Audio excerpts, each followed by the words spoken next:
આજની આ મારી વાતો એટલે સંસ્કાર સંચયની વાતો.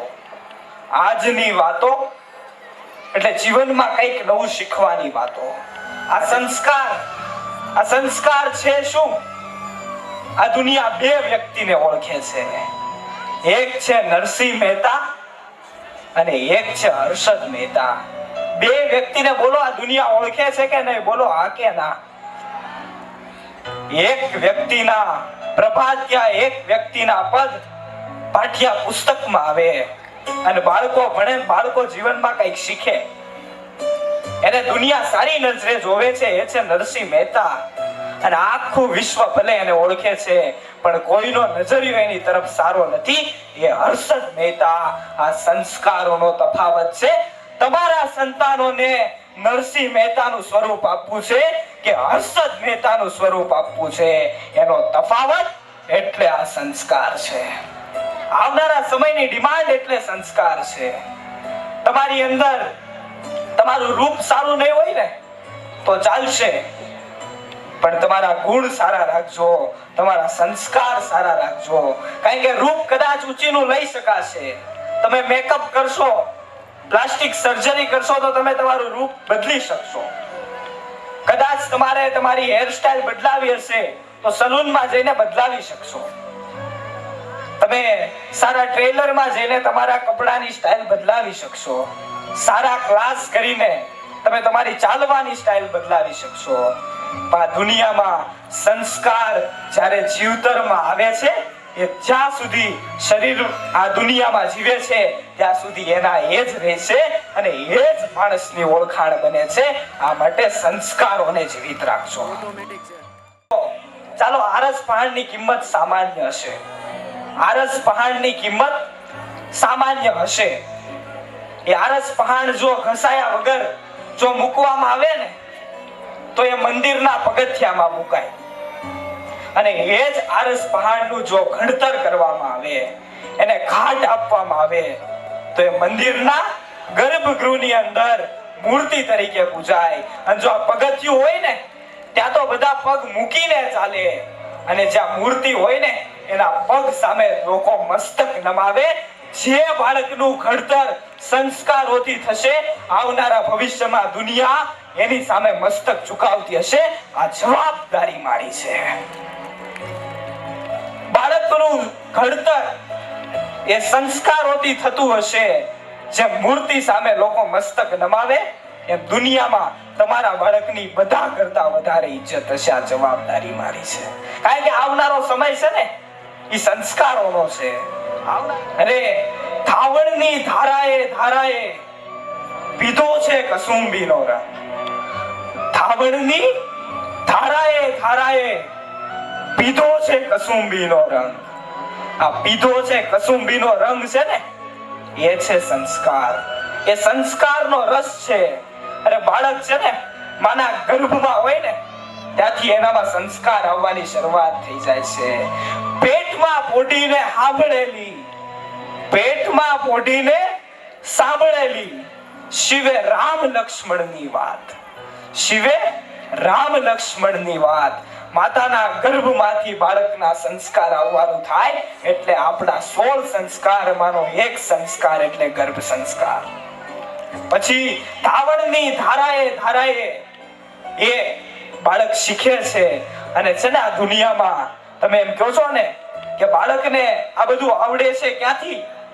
પણ મારી વાતને યાદ રાખજો, બાળક જે જોવે છે એ શીખે છે, અને જે જોવે છે શીખે છે એ જ એના સંસ્કાર બની જાય છે. આજે આ સંસ્કારો ક્યાંક અટવાઈ ગયા છે, સંસ્કારો ક્યાંક તૂટી રહ્યા છે. ખોટું ના લગાડતા.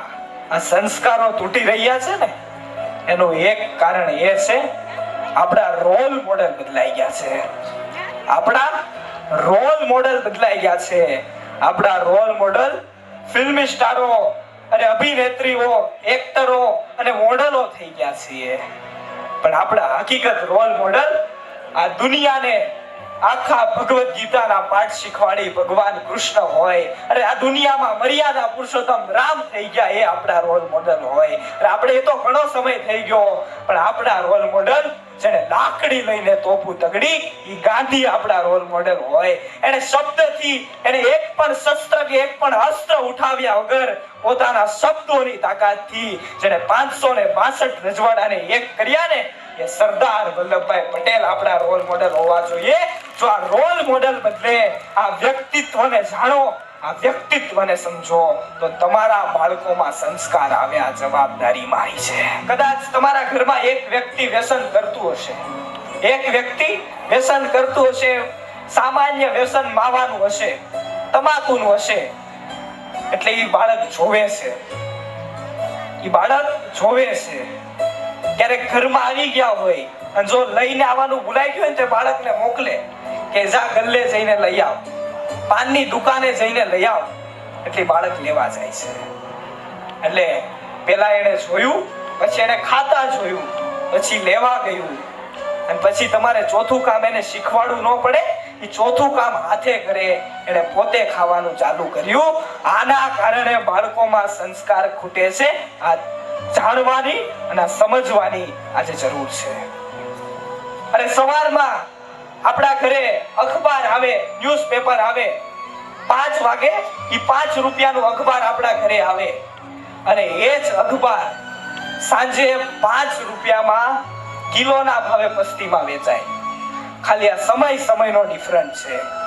ખાલી એક વખત જો સંસ્કાર આપવામાંથી સમય હાથમાંથી છૂટી જશે ને, એ ખાલી સંસ્કાર આપવામાંથી નહીં, તમારા પરિવારે વર્ષો સુધી ઇજ્જત બનાવેલી છે ને, ઇજ્જત એક વારમાં છૂટી જશે. તમારી સંપત્તિ છૂટી જશે. અને દુઃખ લગાડવા જેવી વાત તો એ છે યાર, તમારી સંતતિ હાથમાંથી છૂટી જશે. તમારી સંતતિ હાથમાંથી છૂટી જશે. આજે આખી દુનિયા એ વ્યક્તિને જાણે છે. એ છે શ્રવણ. એ છે શ્રવણ. શ્રવણના માતા પિતા આંધળા હતા, અંધ હતા, એ આપણે સૌ કોઈ જાણીએ છીએ. સાચા સંસ્કારની વાત છે, સમજજો. એ શ્રવણના માતા પિતા અંધ હતા, આખી દુનિયાને ખબર છે. શ્રવણને પોતાને ખબર છે કે એના માતા પિતા અંધ હતા, છતાં એ ત્રાજવામાં બેસાડીને એ જાત્રા કરાવવા લઈ જાય. છતાં એ જાત્રા કરવા લઈ જાય. ઘણા લોકોને એવો પ્રશ્ન થાય કે એના માતા પિતા તો અંધ હતા, એ જોઈ શકે તેમ નહોતા, તો એને જાત્રા કરાવવાની શું જરૂર? એને ખાલી ત્રાજવામાં બેસાડીને સેજ એવા હલાવ્યા હોય અને કહી દીધું હોય કે આ તમારું કાશી આવી ગયું, તો એને થોડી ખબર પડવાની હતી. કાશીમાં જ્યારે શ્રવણ પહોંચે છે ત્યારે એક સંત સવાલ કરે છે, એક ત્યાંના સાધુ સવાલ કરે છે કે આને દેખાતું નથી, તોય તું આને જાત્રા કરવા લઈને આવ્યો છો? ત્યારે શ્રવણે આપેલા જવાબને યાદ રાખજો. એને નથી દેખાતું, પણ આને તો દેખાય છે ને, એટલા માટે હું એને જાત્રા કરવા માટે લઈને આવ્યો છું.